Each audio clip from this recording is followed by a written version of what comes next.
Des révélations chocs, des révélations surprenantes, des prédictions de voyance, des rétrospectives également que j'ai à vous communiquer.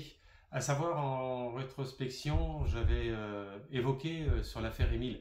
Je vais en parler brièvement, on ne va pas s'attarder sur une affaire, bon, certes aussi importante, mais là, c'était pas au niveau des oracles, c'était au niveau de la voyance directe. J'avais eu en message que le petit Émile était parti à maximum 600-800 mètres, donc du lieu d'habitation, et que ensuite j'avais perçu un choc très violent d'une grande lumière, mais j'ai pas vu ni de personne, ni de voiture, ni autre apparaître dans ma vision de voyance. Certes, le choc a été, vous savez, un peu comme une explosion, comme un flash de couleur blanche. Donc, ça représentait évidemment, j'avais bien compris ce qui s'était produit au niveau de cette lumière, mais je ne l'avais pas directement évoqué afin d'éventuellement d'avoir espoir. Aujourd'hui, on en sait maintenant ce qui s'est en partie produit, mais je voulais quand même signaler mes visions. Voilà, ça c'était la première chose. Et puis la deuxième chose que je voulais vous communiquer qui est assez importante au niveau médiumnité, c'était par rapport à monsieur Cyril Hanouna, donc, qui est sur TPMP. Et j'ai vu une vision de voyance, ça c'était le 24 mai 2022. Vous voyez, donc ça remonte. J'ai jamais communiqué, c'est resté toujours en stand-by. Et puis je me suis dit peut-être qu'un jour, bon, bah, je vais en parler. J'ai vu en voyance que M. Cyril Hanouna partait à Hong Kong. Il partait à Hong Kong pour des rendez-vous importants dans le mode apparemment du cinéma, audiovisuel, des projets qui sont assez futuristes.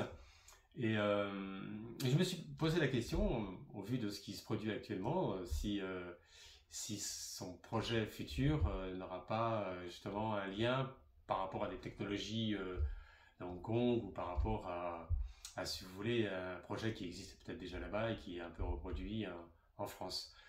En tous les cas, je vous souhaite quand même la bienvenue sur ma chaîne Lucien de Sainte-Croix, voyant médium depuis 30 ans, pour ceux qui ne me connaissent pas, spécialiste en ésotérisme, paranormal, et je me consacre essentiellement à faire maintenant des prédictions, puisque j'ai énormément de révélations et c'est dommage de ne pas en faire le partage, quoi. Et je remercie Solange qui m'a envoyé un message pour me dire que le son n'était pas terrible. Donc, bah écoutez, j'améliore ça. Je vais voir, est-ce que ça vient pas des fois des paramétrages quelquefois parce qu'il y a des systèmes de publicité qui peuvent bloquer. Bon, je sais pas trop, mais je suis ça de plus près. On va regarder la position actuelle par rapport au sujet dont je viens de vous parler de TPMP, ce qui va se produire dans un délai relativement court, puisque là on arrive sur la fin de l'année et puis normalement l'ARCOM a décidé que fin février, bon, la chaîne allait s'interrompre, on va voir ça. Moi en voyance directe, honnêtement, j'ai pas une mauvaise impression, si vous voulez, du sujet directement sur Monsieur Cyril Hanouna.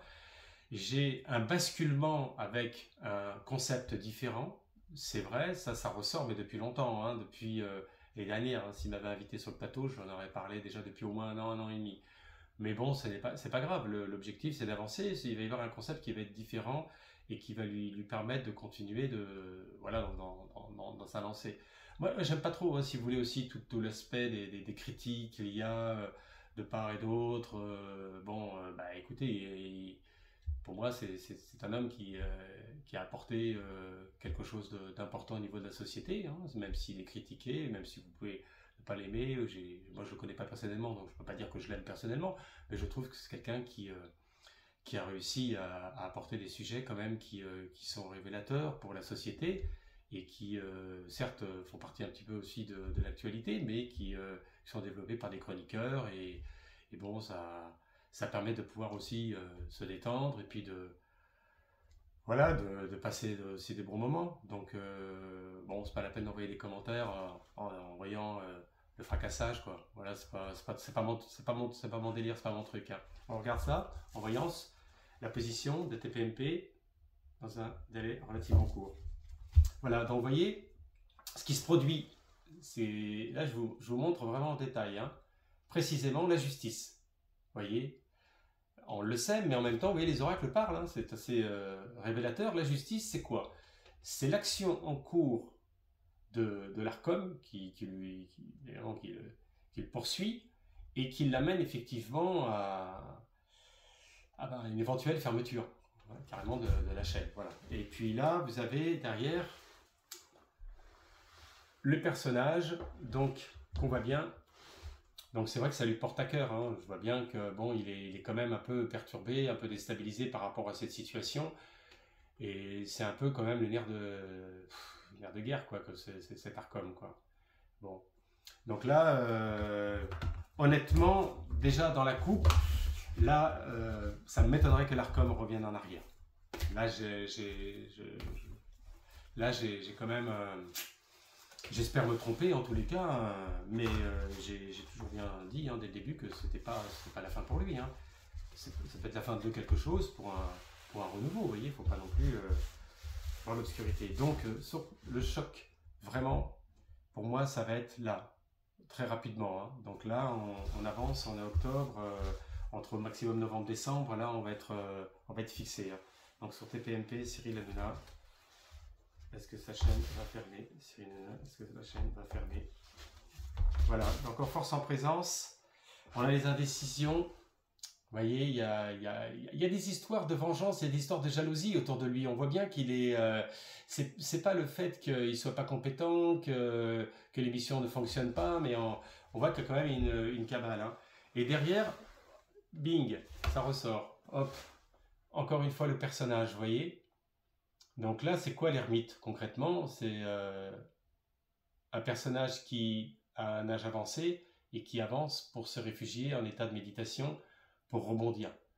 Bon, Cyril Hanouna, il n'est pas âgé, mais c'est représentatif, c'est symbolique. Donc on voit quand même qu'il, depuis un certain temps, depuis longtemps, depuis au moins un an, il est dans la réflexion, dans la méditation, parce que c'est quelqu'un qui est très inspiré quand même, hein.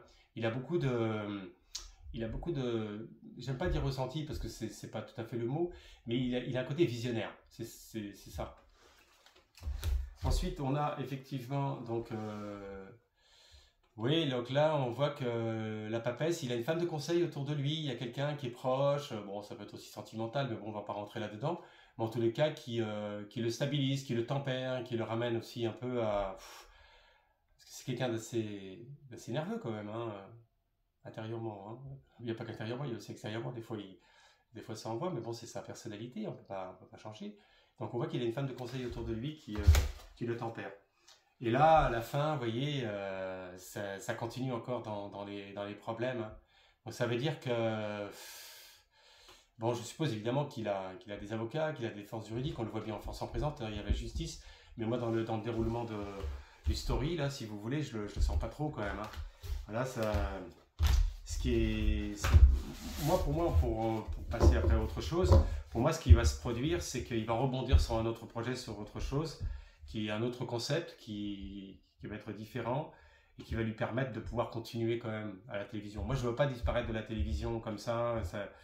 Vous voyez, il ne faut pas non plus écouter trop ce que vous entendez au niveau médiatique ou autre, hein, les réseaux sociaux, je ne sais quoi. Voilà.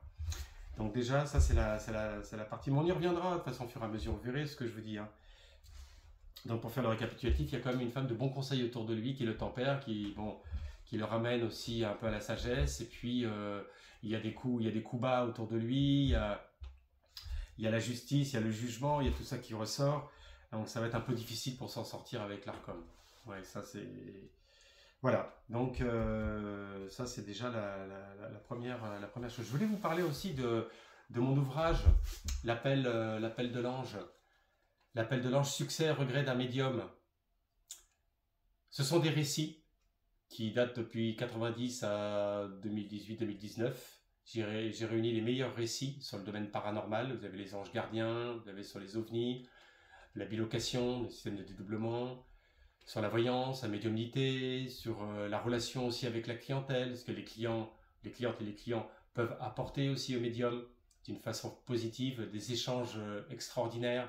Donc il y a beaucoup de récits Et ça, l'écriture, elle est vraiment très simple, hein. C'est, voilà, je suis pas rentré dans un domaine ésotérique profond, sauf certains passages un peu particuliers, mais sinon, voilà, vous pouvez le commander sur Amazon. Vous le trouverez, vous tapez l'appel de l'ange, Lucien de Sainte-Croix, succès, regret d'un médium, et je vais le marquer dans la description, comme ça vous pouvez le retrouver. Voilà, je fais la publicité en même temps, bon, c'est rare, hein. Donc on va passer à un sujet sur l'augmentation fiscale de la grande distribution. Parce que le sujet principal aujourd'hui, c'est l'économie. C'est-à-dire aujourd'hui ce que vous avez à manger dans votre assiette et ce que vous payez au quotidien et ce qui vous reste. Bon, moi, ce que je perçois, là, il y a un gros souci. C'est qu'il y a des dépenses publiques qui vont être réduites, mais de l'autre côté, c'est pas tellement le sujet de la France. Le sujet de la France, c'est qu'il puisse y avoir de la création de l'emploi, qu'il puisse y avoir la création d'entreprises, des usines, enfin, je veux dire que il y a une incohérence. Donc on va contrôler ça, je vais vous dire ce qui apparaît, hein. Voilà, encore une fois, ben là on est dans l'Assemblée nationale, hein. On est dans l'Assemblée nationale, on nous déroule, hein, on nous montre qu'il va y avoir encore un grand chamboulement, que ça va partir en fumée, encore à l'Assemblée nationale. Il y a des désaccords qui sont présents. Voilà, donc que ce soit pour la baisse de TVA, l'augmentation des salaires, vous voyez, tout ça c'est loin d'être fait, hein. On a l'impression de patauger, hein. Ouais. Enfin, c'est pas une impression, c'est une réalité, hein. Bon. Et là, la question déjà essentielle, c'est est-ce que l'éventuelle promesse qui avait eu lieu dans le passé, est-ce que le salaire, le SMIC, va augmenter? Voilà. Parce que c'est vous qui êtes concerné. Alors, est-ce que le salaire SMIC va augmenter? Alors, voilà, roue de fortune, donc on parle d'argent, vous voyez, donc le sujet il va être mis sur table, hein, là, prochainement sur l'Assemblée nationale, on le voit bien, la justice, donc là c'est très révélateur, hein. Les oracles, c'est ça qui est formidable, c'est que quand le médium est bien concentré, ça parle de lui-même. Et puis vous avez le soleil, donc il y a, bon, bah, on peut dire qu'il y a une majorité quand même qui sont complètement d'accord, et ensuite, en résultat, transformation, donc c'est reculé, c'est reporté, encore on parle d'autre chose. Donc pour moi, le SMIC à 1600 euros, non, je ne crois pas. Bon, ça veut dire que les autres qui sont à 1600 euros, ils seront à combien alors? Ouais, on dit sous roche, alors ceux qui sont à 1200 vont passer à 1600 et ceux qui sont à 1600, ils vont passer à combien? À 2400, 2200? Non, mais l'employeur, il ne suivra pas, je vous le dis tout de suite. Donc les votes, tout ça, c'est un peu du blabla, quoi, hein. Faut être réaliste, hein. Alors, on va voir. C'était une question que vous m'avez posée sur le mail, sur la redevance télé. Alors, est-ce que la redevance télé va revenir à la surface? Transformation, le battleur. Alors, moi, ce que je perçois, c'est que ça va pas être directement une redevance comme on a eu à l'époque, mais ça va être une sorte de taxe sur l'audiovisuel qui va ressembler un peu à ça, mais bon, c'est pas très clair, hein. C'est pas dans le temps, ça se discute encore, mais bon, c'est pas. Bon, vous allez me dire déjà avec les abonnements déjà de la Livebox et d'internet et le machin et tout ça, et la télé, parce que finalement tout passe par la Livebox, il y a déjà quelque part vous payez déjà pour ces services-là, hein.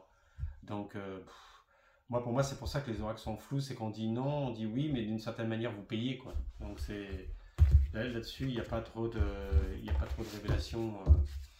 Il n'y a pas trop de révélations particulières qui ressort. Alors, le sujet choc. Le sujet choc. On est sur une période quand même très tendue, comme on le sait, hein, entre la Russie, entre l'Ukraine, Israël, la Palestine, le Liban, etc. On va poser une question. Est-ce que tout ça, ça va nous amener à un gros clash? Est-ce que ça va les amener à une troisième guerre mondiale? Est-ce que ça va se tempérer? Les oracles peuvent le dire si dans le temps ça va partir en fumée, tout ça, hein. Voyez. Donc ce qui ressort, c'est que écoutez, c'est très simple, hein, la question elle est là.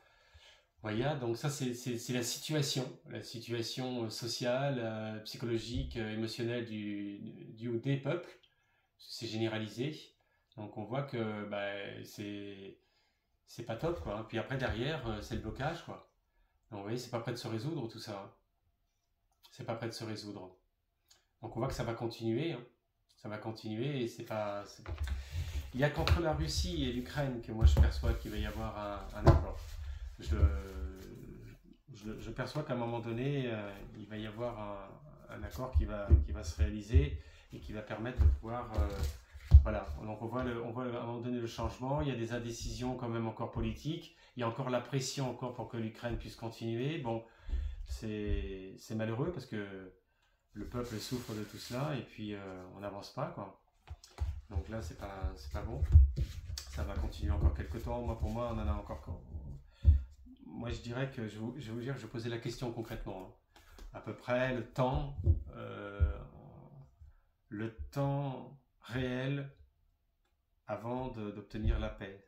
C'est-à-dire qu'aujourd'hui, on est dans une situation très tendue. Il va y avoir un temps réel. Est-ce que ce temps réel est court, moyen, court ou long? Hop, il nous sort en deux. Il y a 3 fractions. Hop.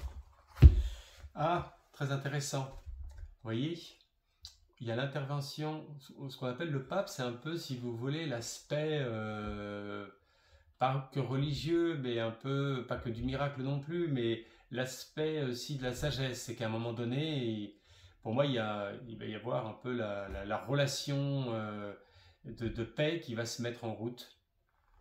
Certainement, si vous voulez, c'est un peu karmique. Hein. Il y a des choses comme ça qui doivent s'éteindre et puis qui doivent ensuite, bien sûr, revenir un peu dans la lumière. Donc le pape, c'est dans ce sens-là que je le vois. Donc pour moi, à un moment donné, il va y avoir un traité de paix. Je le perçois comme ça. Donc ça, c'est déjà... Alors il y avait aussi, donc ça on a vu, les salaires, ça vous m'avez posé question. J'essaie de remémorer un peu toutes les questions que vous m'avez posées, de manière à ce qu'on puisse être le plus clair possible. Et on va voir au niveau comme ça, de demain, après-demain, comme ça. Qu'est-ce qui ressort là? Il est venu parler de quoi? Voilà. Donc on voit que là, il y a une femme sur le plan de la politique qui cherche son équilibre, qui serait un peu déstabilisée, un peu comme s'il y avait des affaires qui ressortaient, qui ne sont pas en sa faveur, vous voyez. Et qu'ensuite, derrière, bon, ben, ça crée des tensions sur le parti politique, vous voyez. Donc ça, c'est rapide, hein, ce que je vous parle de là, ça peut être demain, après-demain, une semaine, donc il faut essayer de se remémorer, hein, vous voyez. Donc là, on voit bien la position, hein. Donc là, c'est le déroulement, le cheminement. Ensuite, il y a le battleur. Donc, il y a quelqu'un de jeune qui entoure cette femme qui est dans la politique, voilà, qui rebondit, qui a des problèmes, qui sont liés à la justice. Donc, on voit bien que c'est des problèmes qui sont liés du passé, qui ressortent à la surface, et que ça crée des ambiguïtés et des tensions dans son parti politique. Ensuite, là derrière, vous avez la femme de pouvoir, mais en même temps, la femme qui apporte... de bons conseils, de la bienveillance. Donc là, c'est la femme dont je vous avais parlé dans l'autre vidéo qui réapparaît encore aujourd'hui.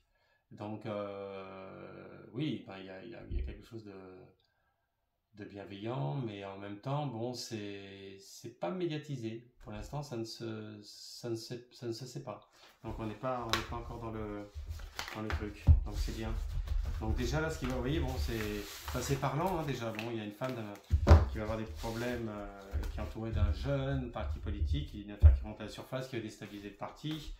Donc ça, c'est pas trop bon. C'est pas trop bon. Alors oui, l'immobilier, les prêts. On m'a posé la question. Est-ce que le taux d'emprunt va baisser? Alors, voyons voir. Le taux d'emprunt immobilier va-t-il baisser? Immobilier, hop. Le monde, l'ermite, ben, il va falloir encore un peu de temps, vous voyez, parce que ça ne dépend pas simplement du système français. Contrairement, parce qu'on peut se poser la question, mais pourquoi les banques font pas ceci, cela? Non, ça ne se passe pas tout à fait comme ça. Il y a un rapport, bien sûr, avec l'international. Et derrière, pour l'instant, ça va continuer à être dans les 3,5, 3,5. J'avais dit déjà l'année dernière, hein, sur les prédictions de début 2024, j'avais dit pour l'année 2024, on sera entre 3, 3,5. Mais il y en a même qui m'a dit oui, si, ça va baisser. Il y a même des banquiers qui m'ont dit ça va baisser, ça va baisser, ça va baisser.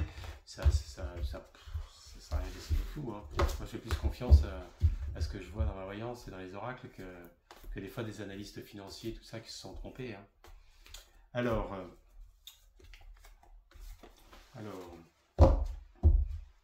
ça c'est une question qui était basée essentiellement sur les problèmes, si vous voulez, des personnes âgées. J'ai eu des messages par rapport aux personnes âgées qui se sentent isolées dans certains villages, le monde rural, et ils voulaient savoir s'il y allait avoir plus d'organisations, plus de services sociaux pour les aider, pour les accompagner, parfois pour faire les courses, parfois pour remplir les papiers, pour l'ordinateur. Vous savez, maintenant tout est informatisé, donc c'est une question quand même assez importante. On va poser cette question-là. Est-ce qu'il va y avoir, au niveau du gouvernement, est-ce qu'ils vont penser au monde rural pour accompagner les personnes du troisième âge à pouvoir réaliser un petit peu leurs affaires du quotidien. Alors, le gouvernement et les services sociaux et le monde rural. Hop, il est tombé ceci. Dans le temps, encore, voyons, c'est pas pour aujourd'hui, vous voyez. Oui, bon ben là, il y a déjà des services qui sont en place dans des moyennes villes, mais pas les mondes ruraux, donc on voit que dans le temps, ben, il y a des personnes qui continuent comme ça, vous voyez, avancer, et puis parfois ça finit pas très bien, parce qu'ils sont pas bien entourés. Donc, faut y penser quand même aussi à ça. Vous voyez, on parle tout le temps d'argent, d'argent, d'argent, mais en tous les cas, il y a des personnes qui ont un certain âge, qui sont dans des villages, et qui n'ont pas de soutien derrière. Donc il y a des bénévoles, il y a des associations, mais des fois ça suffit pas, hein. Donc le gouvernement, il faudrait peut-être qu'il pense justement à créer plus de services dans le monde rural. Bon, même s'il y a la commune qui entoure les villages et tout ça, mais ils ne sont pas assez nombreux. Hein, ça manque d'infrastructures, hein, vous voyez. Alors, oui, au niveau de la dette publique, là, donc ils veulent baisser la dette publique. Alors, on va regarder la voyance. Qu'est-ce qu'elle nous dit? Elle nous dit qu'il va y avoir des économies de la dette publique, que derrière, évidemment, ça va être bénéfique puisqu'il y aura moins de dépenses publiques, mais que ensuite, le soleil et la transformation. Voilà. Donc là, on est sur... donc il va y avoir effectivement des économies de dépenses publiques. Mais là, j'ai posé la question, est-ce qu'il va y avoir les économies de dépenses publiques? Oui. Mais je n'ai pas posé la question, quelles vont être les conséquences? Attention, la voyance va vous répondre à une question. Mais cette question, elle est subtile. Hein. Maintenant, on va poser la question suivante. Quelles vont être les conséquences aux économies de dépenses publiques? Parce que si c'est pour faire des dépenses publiques pour l'éducation nationale et pour les hôpitaux et tout ça, je sais pas ce que vous en pensez, dites-moi dans les commentaires. J'aimerais bien savoir ce que vous en pensez, moi. Parce que bon, c'est vrai que c'est facile de dire oui, mais ils dépensent tout, mais n'oubliez pas une chose, c'est qu'ils dépensent tout, mais c'est pour avoir les services que l'on a dans les hôpitaux, les écoles. Bon, l'école, elle est gratuite en France, enfin elle n'est pas complètement gratuite parce qu'il y a la cantine, il y a ceci, il y a cela et tout ça, mais enfin bon, elle n'est quand même pas, vous ne payez pas 300 € par mois, quoi, sauf dans les écoles privées, mais je parle des publiques. Donc là, on va poser la question précise. Alors, quelles vont être les conséquences économiques dans les dépenses publiques? Alors, le soleil, l'impératrice, l'empereur. Alors, déjà, ça, c'est déjà favorable. Il va y avoir, l'aide publique qui va quand même être favorisée. Mais après, vous voyez, derrière, là, j'ai posé la question en voyant quelles vont être les conséquences. Boum. Et bien, les conséquences, c'est qu'il va y avoir le retour du bâton. Le retour du bâton, c'est que,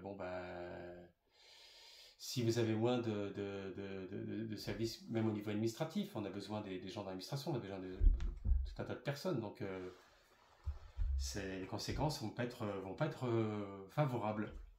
Donc, dans le temps, ça ne résout pas le problème. Comment résoudre le problème? Alors, oui, il y a une question. Alors, celle-ci, ne coupez pas la vidéo, parce qu'il faut rester jusqu'au bout là.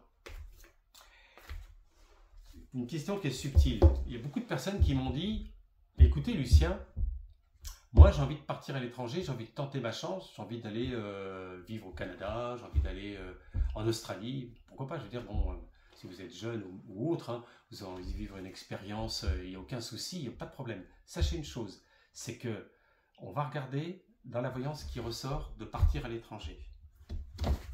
Alors le soleil, pour certaines personnes c'est positif, derrière, il y a l'enrichissement, vous voyez, vous pouvez vous enrichir, vous pouvez approfondir les langues, tout c'est très favorable.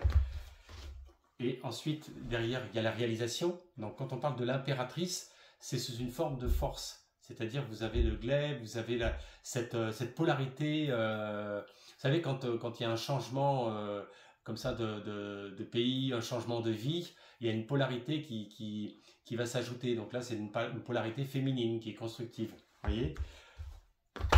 Voilà. Là, attention. Pour les personnes qui partent à l'étranger, il risque d'y avoir des taxes d'impôts français. Je vous mets en garde. Ça veut dire quoi concrètement? Ça veut dire que même si vous partez à l'étranger, que vous avez une affaire à l'étranger, vous serez redevable d'impôts en France. D'accord? J'en avais parlé de ça il y a 2 ans. Il y a 2 ans. Hein. À l'étranger, l'école n'est pas gratuite. À l'étranger, vous n'avez pas de caisse de maladie, d'assurance, de machin et tout ça, donc vous payez tout à votre charge. Hein. C'est pas le paradis non plus. Hein. Et puis, vous gagnez plus. Bon, voilà. Si vous allez à San Francisco comme infirmière, vous allez gagner $7 000, mais vous allez payer $1 500, vous allez avoir la caisse de maladie, vous allez avoir ceci, cela, vous allez avoir pas mal de charges. Donc il ne faut pas oublier, hein. En fait, l'Eldorado, c'est pas vraiment quoi. Même pour les gens qui sont partis à Dubaï, hein, il va y avoir des taxes d'impôts, hein, vous voyez ce que je vous dis, hein. Tous les influenceurs et tout ça, qui exercent des activités, ils vont avoir des taxes qui vont payer sur le sol français, hein. Ils vont être obligés de faire des déclarations. Et ouais.